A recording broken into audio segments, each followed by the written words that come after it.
वो खवातीन जो कि माशरे में एक बड़ा कंस्ट्रक्टिव रोल प्ले करती हैं, उसमें डॉक्टर सहर चावला भी एक बड़ा अहम मकाम रखती हैं। समाजी खातून वर्कर हैं, सोशल वेलफेयर के काम करते हैं, स्पेशली खवातीन के हवाले से।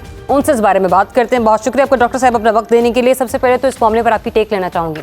जब भी किसी बुराई को, किसी गलाजत को, किसी गंदगी को माशरे से मिटाना हो, उसको एरेडिकेट करना हो, तो उस पर जो आपका रद्द-ए-अमल होना चाहिए वो उसको जड़ से मिटाने पे होना चाहिए, उसकी अलामात को मिटाने पे नहीं होना चाहिए। जड़ से हम तभी मिटा सकेंगे जब हम लोगों की सही तरबियत कर सकेंगे कि उनको उस्ताद बनने के ज़ुमरे में शामिल क्या क्या होता है। उस्ताद बनने के ज़ुमरे में अपने मजमून का, अपने सब्जेक्ट का रट्टा लगाना शामिल नहीं होता है। उस्ताद बनना बहुत बड़ी जिम्मेदारी है।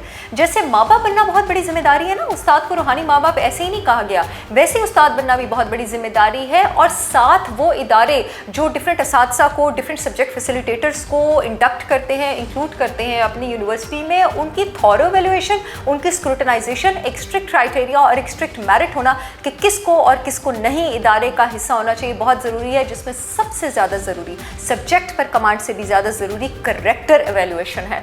जब तक हमारी सोसाइटी में करेक्टर एवेल्युएशन शुरू नहीं होगी, तब तक किसी भी, चाहे वो कोई कॉर्पोरेट सेक्टर हो, सोशल सेक्टर हो, गवर्नमेंट सेक्टर हो, एजुकेशनल सेक्टर हो, आपके पास मेयार कायम नहीं हो सकता।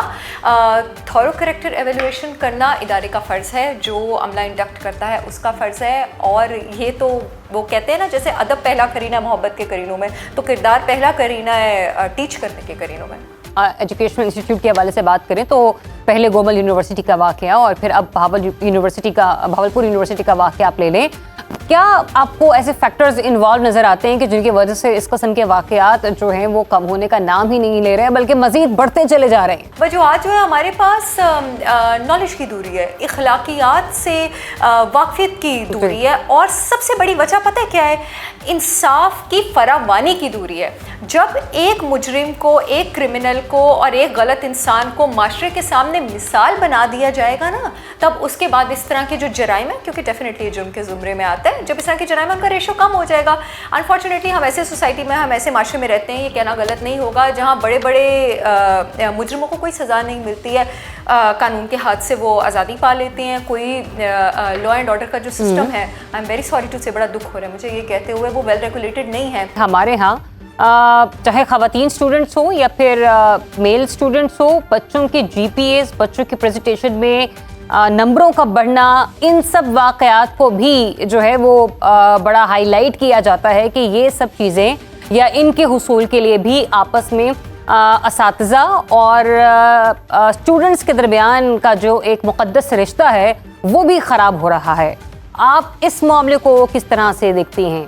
बिल्कुल सही कह रहे हैं आप, बिल्कुल सही बात ये हो रही है। तालिबात की तरफ से भी सिग्नल मिलते हैं और असातिज़ा की तरफ से भी सिग्नल मिलते हैं। एजुकेशनिस्ट तो मैं हूँ ही, और बहुत ज़्यादा एक्सपोजर भी रहा है एजुकेशनल फील्ड्स में, और ये सारी चीज़ें जो है देखती रही हूँ। नंबरों के हसूल के लिए बच्चियों का फ्रैंक हो जाना, उनका अपनी मर्ज़ी से फ्रैंक हो जाना, और इस चीज़ को बुरा ना मानना और इस चीज़ का फ़ायदा उठाना, ये बड़ी कॉमन बात है। और अगेन मेरे पास तो लफ्ज़ भी मेरे ख्याल से छोटे पड़ रहे हैं कि इसको घटिया कहा जाए या घटिया से भी किसी निचले दर्जे में कहा जाए, तो माँ बाप की तरबियत, असातिज़ा की तरबियत, और असल में ये सेल्फ इस्टीम में कमी का नतीजा है। मतलब आपको अपनी काबिलियत पे, अपनी हिम्मत पे, अपनी ताकत पे भरोसा ही नहीं है, तो आपके पास दाव पे लगाने के लिए जो कुछ है आप उसको दाव पे लगा देंगे, बदले में जो भी आपको मिलना हो उसके लिए। यूनिवर्सिटीज़ में मनशियात का बढ़ता हुआ इस्तेमाल भी खौफनाक मंजरनामा पेश कर रहा है। इसकी रोकथाम कैसे मुमकिन है? इस पर आपकी क्या तजवीज़ है? देखिए जी, मनशियात का जो इस्तेमाल है वो तो सीधा वो तो बहुत बड़े बड़े जो क्राइम है उसके ज़ुमरे में आता है, तो इसकी रोकथाम तो तभी पॉसिबल है, आपके पास स्ट्रिक्ट रूल्स एंड रेगुलेशंस होनी चाहिए। आपके पास ऐसे बहुत सारे आइन में, ऐसे बहुत सारे कानून में प्रिंसिपल्स आपके पास लागू हैं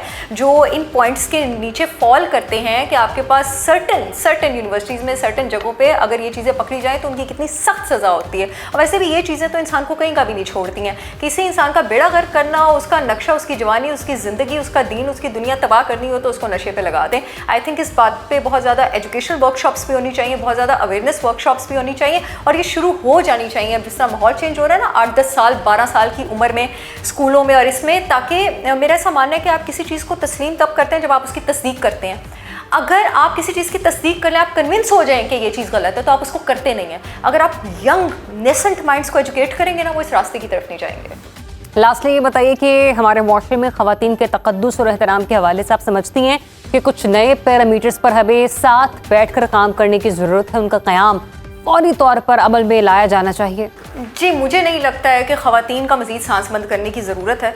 मुझे ऐसा लगता है कि मैं I am so sorry to say have a very wide exposure, और इस वाइड एक्सपोजर के साथ अभी जितने भी मुल्कों में मैं फिर सकी हूँ वहाँ पर मैंने यही देखा है कि लॉ एंड ऑर्डर जो है वो जब जुर्म के ऊपर होता है ना। I was travelling once Singapore में एक ट्रेन में, और वहाँ पर लिखा हुआ था कि अगर कोई आदमी आपको इस तरह देखे कि आपको लगे कि आपको हरास किया जा रहा है तो पुलिस के इस नंबर पर कॉल करें। अभी रिसेंटली भी मैं यूके के ट्रिप पे गई थी, वहां पर रेलवे स्टेशन पे बड़ा बड़ा लिखा हुआ है कि अगर कोई आदमी आपको बहुत देर तक घूरता है और आपकी उसकी लुक इंट्रूसिव लगती है तो पुलिस के इस नंबर पे कॉल करें। तो वहां कोई घूर के तो देखे, ठीक है। मुझे नहीं लगता है कि ख़वातीन के तक़द्दुस के लिए ख़वातीन को मज़ीद तालों में डालने की ज़रूरत है। लॉज और रेगुलेशंस को ठीक करने की ज़रूरत है ताकि अगले को पता हो कि मैं कोई हैंकी पैंकी करूँगा तो मेरी पकड़ हो जाएगी।